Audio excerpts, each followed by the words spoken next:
What I want you to do now is there's got to be a piece of work that stuck out to you.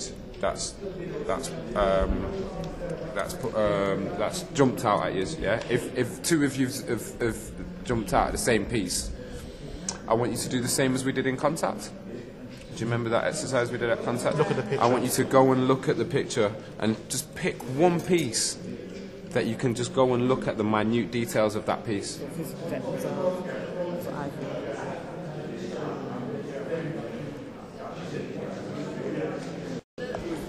made the little girl eat the food from the floor.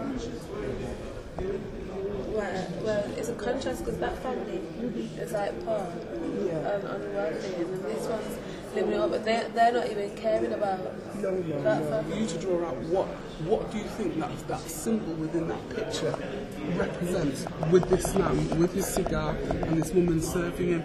So it's about looking at the picture and trying to interpret what is the artist trying to say by having the fruit back in the picture.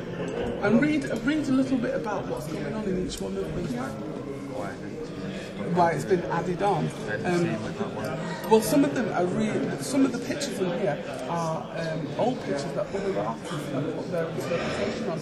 Like the section over there, if you're looking at that, is the original picture, and an artist has actually reinterpreted that picture, that work, that's on the wall there, and it represents something completely different. So if you look at this, which I've said to some of the other young people, right, as you see this background being brought over in this wonderful way, with angels around her, with it looking like she's almost like a saviour, because it is a depiction of a really, really famous painting.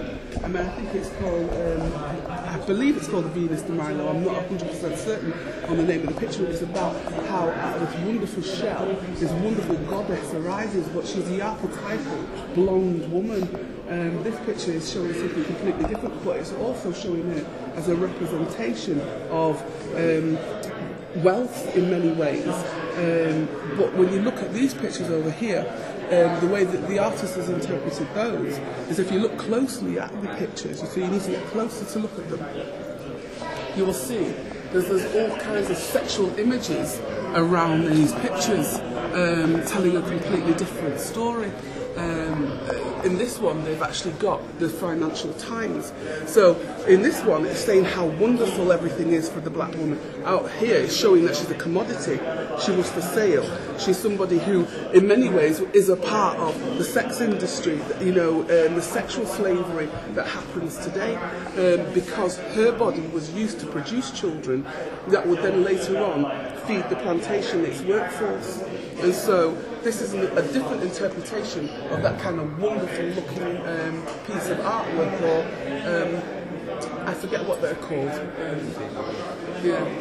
And so at the end of the day, is to look at the exhibition and what the exhibition is trying to say.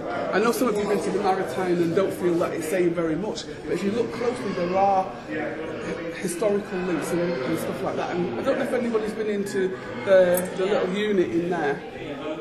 Okay, and comment on that, please. A similar technique, if you like, in writing, in poetry, might be to take something that's really classic, like Rule Britannia, Britannia rules the ways, Britain never, never shall be slaves, and then rework it. Have you already done that? You have. You're ahead of me.